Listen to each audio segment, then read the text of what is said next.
Mic check 1, 2. Before I start this review, this is nothing personal against Juice WRLD. I just have some feelings about this record, like every other record that I talk about. And I'm aware that a lot of the decisions that were made on this record were not Juice WRLD's. Considering that this is a posthumous release, I can sort of go into it with the mindset of this is just his managers or whatever, his people have just curated this kind of loose mix of tracks that existed before he passed. And I can just kind of judge it on that. But I do take issue with some of his vocal performances on this record. I don't enjoy all of them. So those are probably the only times where I'll really dig into Juice WRLD himself. Can't love everything. What do you expect? Without further ado, look at it. Isn't it beautiful? Fuck. Do you know how insane I look right now? I'm looking at nothing. There's nothing next to me. Like, it's a superimposed album cover, and I'm just sitting there going, wow. Beautiful.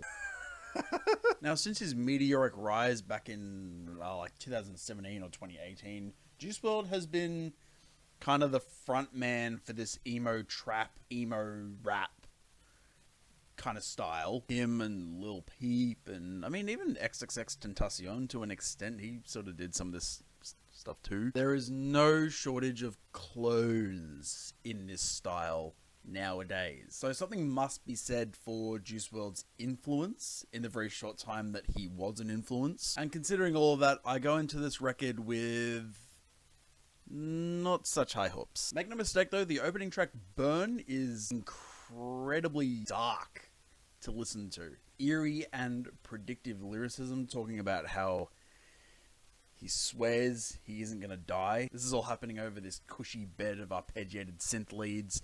It's a really, it's lovely, but also incredibly hard to listen to. Also, I kind of enjoy the song You Wouldn't Understand. There's some really abstracted melodies. They sound kind of like woodwinds to me. Blissful keys and an edogenic performance.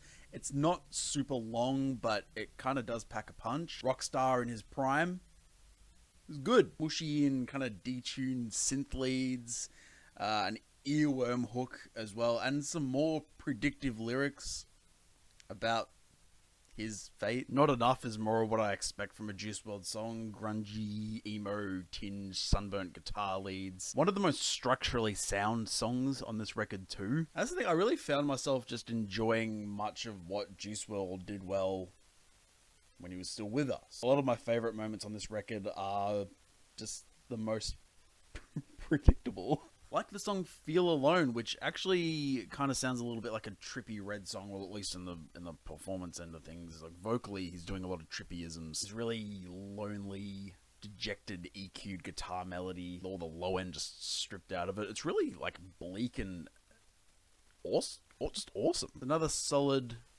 emo trap volume that is solid. And it's probably his most intense vocal performance on this whole record. He's like really reaching into like his upper sort of register, really retching these lyrics out. Now, my issues with this record come in the form of a number of tracks here. There are a lot of songs on this record that don't really evoke much of a comment out of me. Songs like Already Dead and Doom, Until the Plug Comes Back Around, and My Life in a Nutshell. All of these songs are just so not really in the conversation, aesthetically or otherwise. Even songs like Go Hard, where the chorus on this thing is so drab and frustratingly snooze-worthy that I almost just skipped it halfway through. I just didn't listen to it again. You know, the song Wandered to LA with Justin Bieber is just more gentrified contemporary R&B.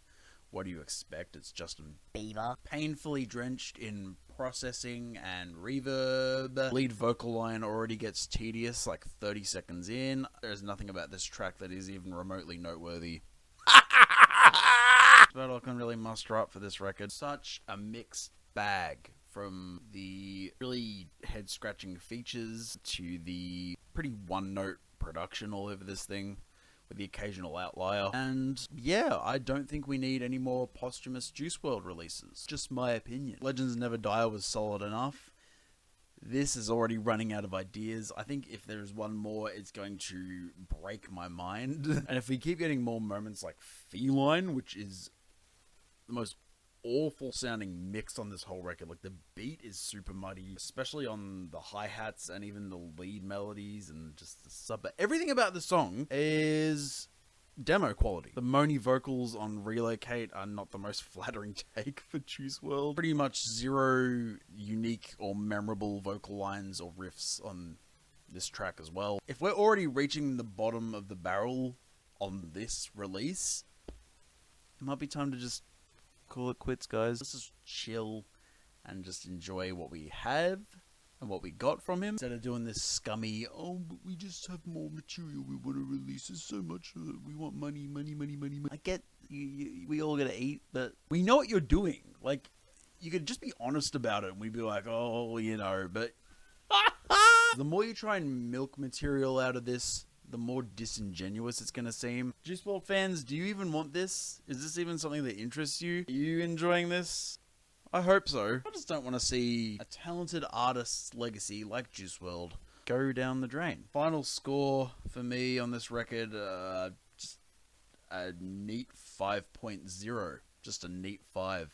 Total mid. Is that a fingernail? What are you gonna do, eh? Like and subscribe if you think that there should be no more posthumous Juice WRLD releases, because we don't need more of them. Dislike this video if you are a loser. Can't even see them.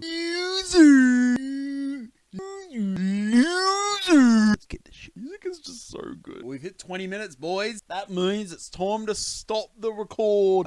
You know, next Juice WRLD record that comes out, I'm just not going to review it. This is goodbye from me to you, juicy boy. May the odds be ever in your favor. Mwah.